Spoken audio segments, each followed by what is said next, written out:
Oh, please. I just hate the video. It feels like, what does it feel like? Doing something for show. Yeah, I have that feeling. That's my first initial feeling is no. Yes, That yes. it's private, deeply Being asked to personal, show off, right? and it's not. Sometimes I might say what I don't mean, or it's something that's like a ball. It's rolling along and not at all a finished product ever. And so I resent it too. I have some of the feeling that, this is, I think I don't share the vision you have of putting this out to the world as I don't. So I feel some resentment. Stay with that for a minute, Susan, that for you, it's not about putting something out in the world or making a change in the world. It's more, this project is more about our individuals cultivating Yes. each other. And it absolutely, not that I don't feel deep something about other people. They are very important to me. But it's like it has to start inside for me. Yeah. Yeah. And It's not time yet for it to come out. It's it still hasn't been born. time. Yes. Yeah. Something needs to be born in you first. Mhm. I wonder if you could see for a minute what that is that will be born.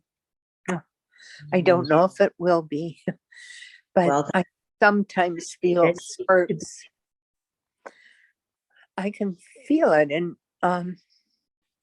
my chest and in my body. The feeling is of dropping, of dropping the tension and the holding up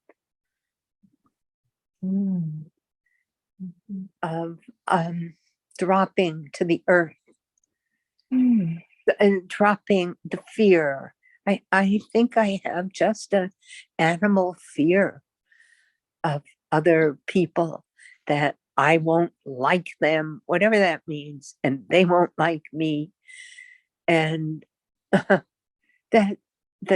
so sad. Or it's not that it's sad, it's that I feel alone, really, like the only person alive, or that everyone else is in a different place and alone like that. The fear, the animal, That's the fear. Mm-hmm. you won't like other people and they won't like you, is this Yeah. alone in the world place. Yeah. And it's something that will be born, will be dropping that to the earth, Yeah. that fear. Sort of realizing that that's like that fear can crumble. That fear Yeah. can crumble. As it has for me sometimes, and I can't make it happen either, but sometimes it has. Yes. Sometimes the fear, like a brick wall, or like Yeah. I picture like the Iron Curtain or something.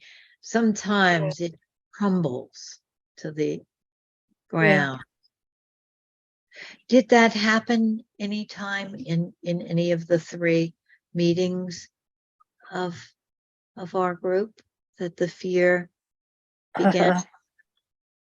I'm trying to think. I don't think so.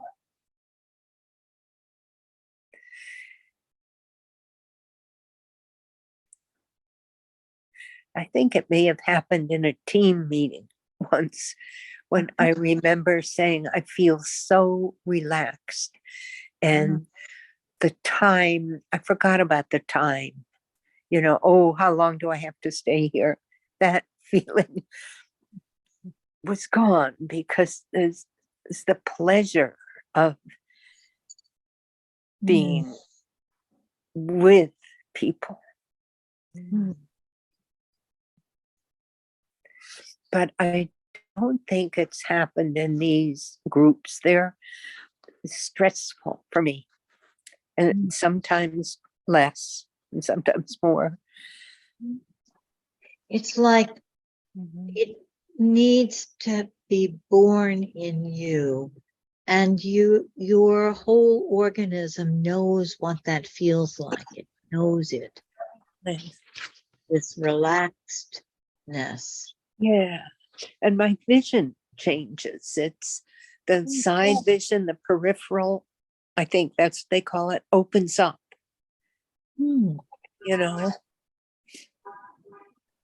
It's like I can see the sides more. The blinders, like a horse's blinders, they're not there anymore.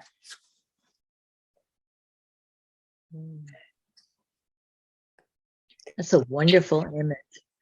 The horse's blinders aren't there anymore. But it is also something I can't bring about. It's with my will. Yeah. Reminds me of Jean saying, it has to come, that we can't control anything like that. Yeah, it does. We can anticipate it, welcome it, name it, which is what you're doing, right? You're naming it. You can't control it. No. You can make the conditions for it. And I wondered what comes about that. Well, it's sort of like something in me says, I give up, or I'm going to not try. And it's like, oh, what the hell? Things can't get worse. That feeling. Sometimes I think if I'm having a terrible time with a patient, they'll probably leave. I'm not going to fight that. I'm not going to beg them. Oh, please stop. There's a freedom that they don't have to like me. I don't have to like them. And a deeper meeting. I have found that with my roommate that I've struggled with so much. Really, a kind of surrender. Yeah, it is. That's a great word. Yeah. And then it's an opening, the rigidity inside me. It relaxes.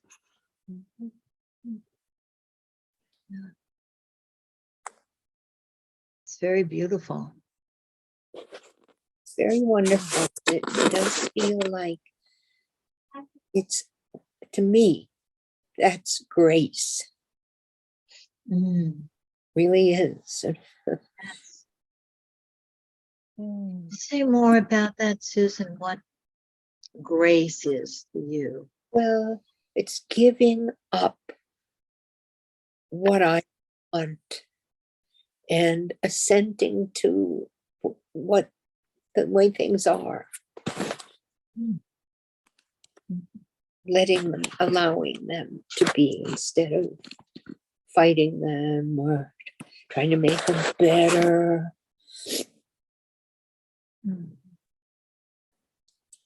Giving up your fight with Yeah. the way things are, Yeah. With reality. sort of putting down the struggle. Yeah. So much better. Yeah. Oh, I think that's why I often feel I say too much in meetings, that I tell too much about my personal something. And I feel ashamed and embarrassed, but I think that I do it because I'm trying to get rid of the something that feels fake. It's, trying to be good and do it the right way. I'm trying to just jump over all that. Hmm. But sometimes it feels bad afterwards. And that's where I'm in a muddle in groups. I wish that I sometimes could keep my mouth shut. And it's painful for me to do that because I start to feel outside of everything. Let me see if I have that muddle. That something wants to say the things that might be unsayable, that people won't like, or take up time, or something like that. Yeah. Just to say, okay, we got that out of the way. Now you know those Yeah. things. Right. And something can feel embarrassed or like that was too much. And then you don't feel connected. And so the muddle is you don't feel connected if you keep it in, Yeah. and you don't feel connected if you pour it out or Yeah. something. Yeah. And I think as a kid, I was very wanting my mother's love and so afraid my brothers who were younger were getting some. Very jealous and competitive. And I can feel those things in groups and they scare me. So anyway, that's I want to say that back because it seemed important that the little one still feels jealous and competitive, like other people are getting more love, attention, yeah. and you feel scared of that one. I of the little one that Yeah, the little one, right? stick her, Right. her head out and be criticized. And I also feel that I develop a persona of being so caring, so nice, and so, you know, ugh, that's what I can't stand. So I actually have in my life tried to be bad as a kid on purpose because the feeling of being fake can come. And that's the Fake. hard- Such a important, yes, the feeling fake. And you'd much rather be bad than be fake. I don't know. It's because bad is very bad too. Yeah. Feels like there's no good. There's no safe, genuine way of being with other people. Mm. From that place, there's no safe, genuine way of being with people. It's either fake or it's bad.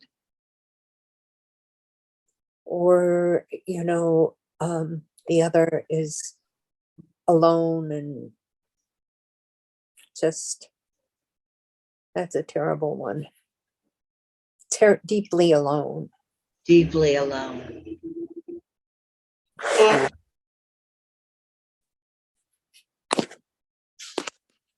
Those demons of being fake, being bad, being deeply alone. Yeah.